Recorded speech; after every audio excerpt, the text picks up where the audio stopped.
In the previous part, we have seen the big temple and its architectural features. In the second part, we shall see another Chola heritage.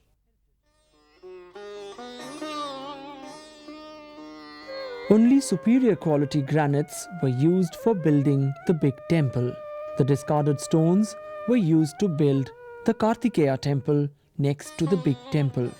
It was built in the 13th century by the Pandya kings, but the close affinity of architectural style shows that the Pandyas were influenced by Chola architecture, though minor variations were present in them.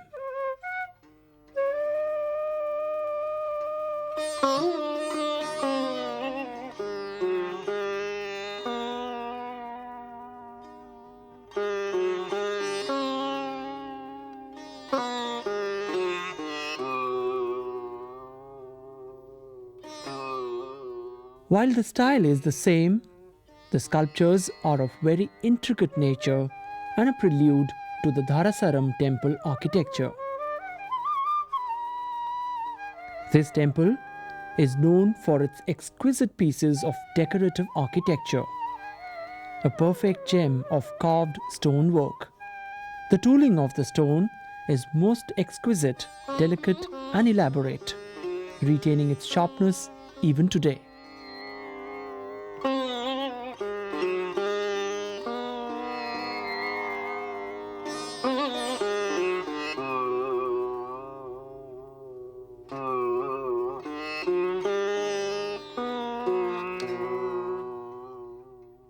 Miniature sculptural representations of mythological characters are depicted in the plinth area.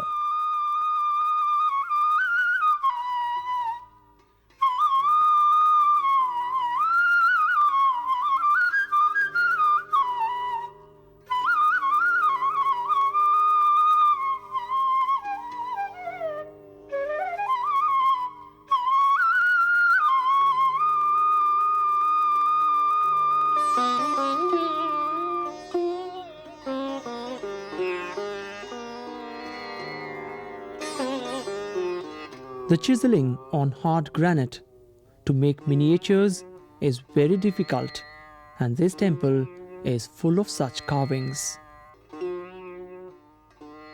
Granite polishing is something extraordinary, and the jewelry of art and architectural motifs are also being seen in this temple construction. The minute intrinsic carving in the Nupura Kumuta is something remarkable as well as amazing in the art of architectural motif anywhere in granite works.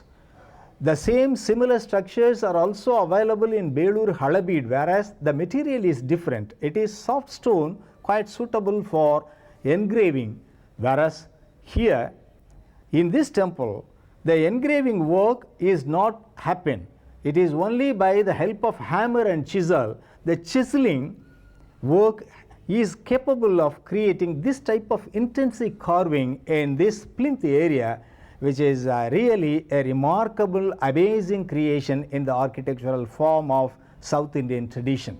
So therefore, one has to amaze at this architectural beauty of this shrine and to learn the basics of how to make use of puff stone, sandstone, granite black, granite white, and all types of stones in the art of construction. Different types of jewelry, floral designs, and motifs can be seen along with figure carvings. Today, some of these designs can be seen in saris and other dress material. Social life was closely associated with temples in early days, especially in Tamil Nadu. Agriculture was the main occupation of the people in those days. People settled down near agricultural land. Kings built temples near the settlement, as it was believed that one should not stay where there are no temples.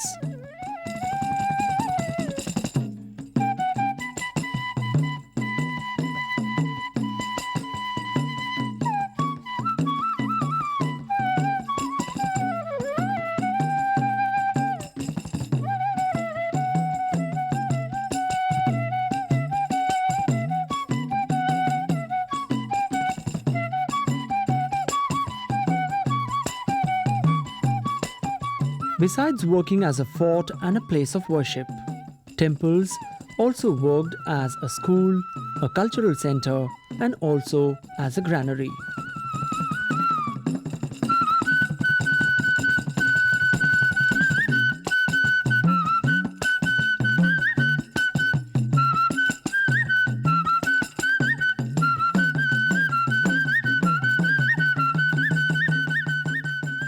Here the king interacted with the citizens and the priests, and also with the god.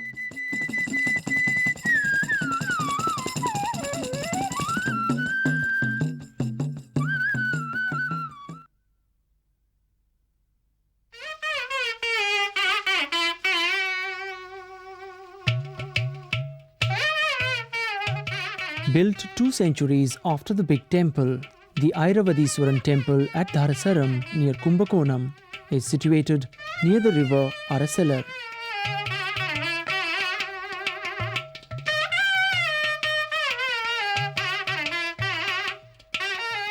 During floods, this area gets inundated, and over centuries, the ground level outside the temple has risen due to sedimentation.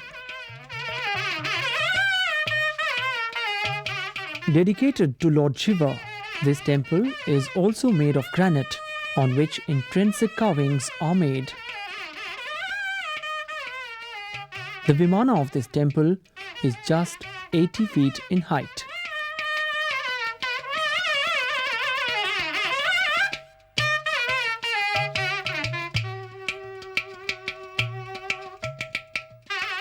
Every panel has sculptures of Hindu mythological figures. Here also, like in the big temple, there is no repetition of any figure.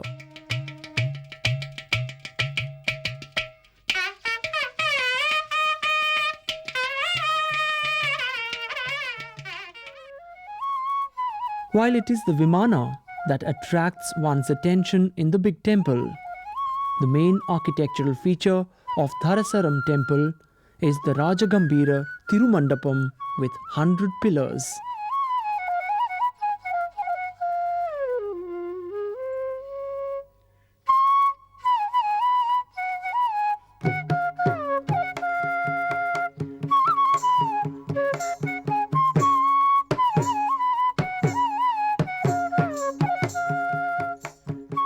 This mandapam is in the form of a chariot drawn by horses.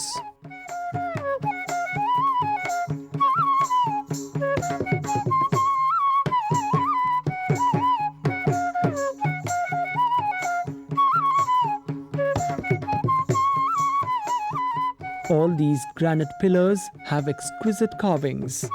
It is an amalgamation of Chola and Kalinga style. The builder, Rajaraja II, comes under the Hatya dynasty.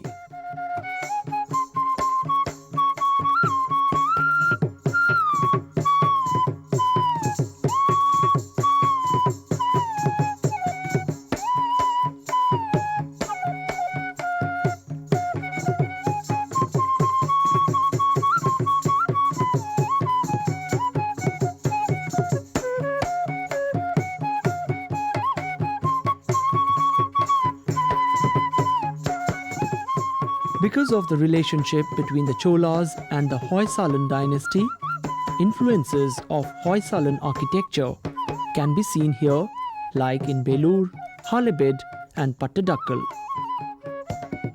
In Dharasaram temple, soft granite with a greenish tint are used.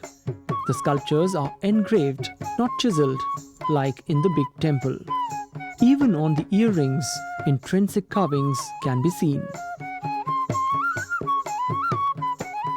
The roof is also being beautifully decorated with intrinsic sculptural depiction.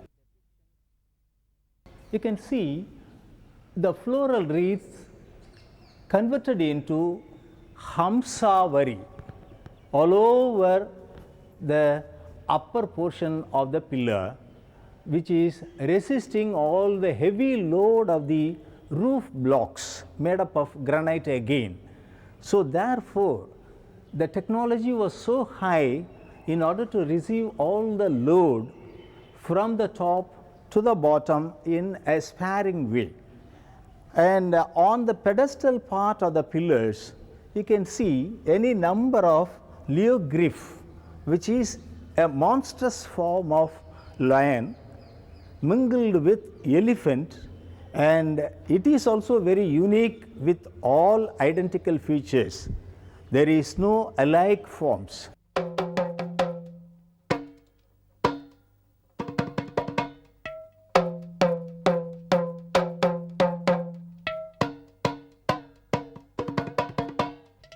Sculptures of strange animals can also be seen on the walls.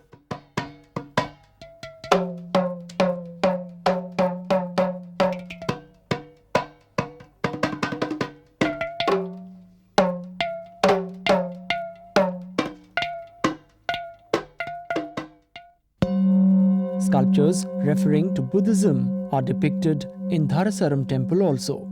The Hamsa lion that I have already mentioned is actually belonging to the Buddha cult. Buddhism is very much fascinated with the Hamsa lion, whereas it has been avoided by the Saiva cult in the early period of 11th century and 10th century in South Indian tradition, which was very freely adopted by the Dauhatya dynasty in 12th century. This is also an unique feature of South Indian architectural development in this part of the Chola creation.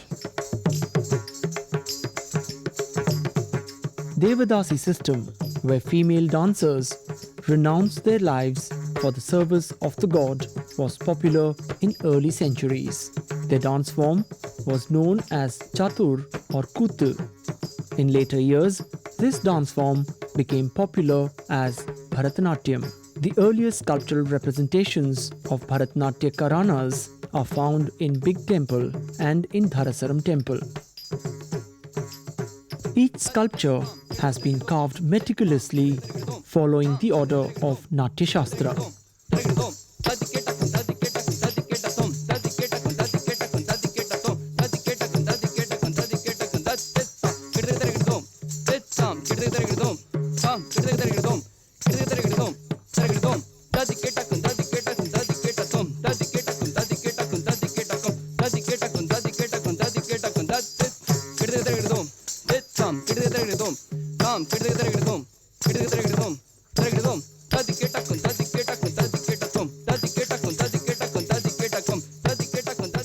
This is the plinth area of this Airavadishwara temple. On the bottom layer, you can see all the dancing postures like this in a row on either side of the mandap as well as the plinth area of the Vimana throughout the temple complex.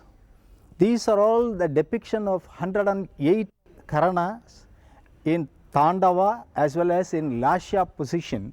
Existing in this dancing style was also being recorded here in a sculptural form, which is always referred by the Indian art critics as the referential material to identify and to explore the intrinsic movement of the present Bharatanatyam as well as the South Indian dance forms.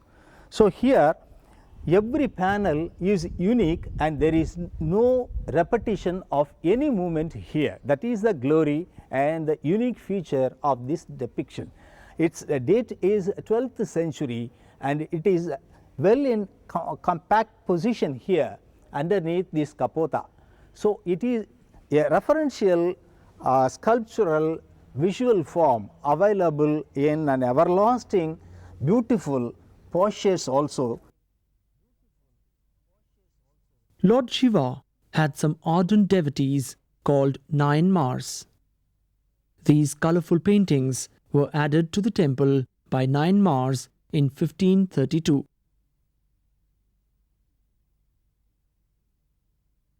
This carving of Adipada Nine Mar, a sect of fishermen belonging to Nagapattinam offering fish to the Lord, may point to the fact that consuming food other than vegetarian food was not considered a taboo in those times.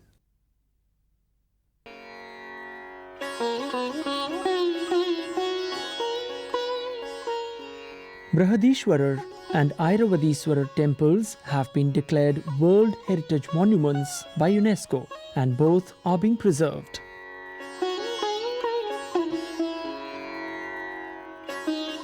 Even for restoration, the conservation material, stuccos or lime, and the mortar are prepared in the traditional way, allowing little time for fermentation. In the mortar, jaggery, seeds of a certain plant, tree bark, etc. are added in the right proportion and ground in the traditional way, as it would have been done some 10 centuries ago. Every effort is being made to keep these temples in its original glory.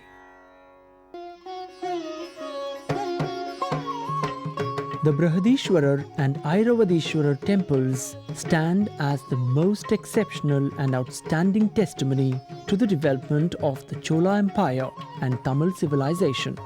No wonder a historian once described these temples as a sculptor's dream, a historian's mind, a dancer's vision, and a sociologist's scoop, all rolled into one.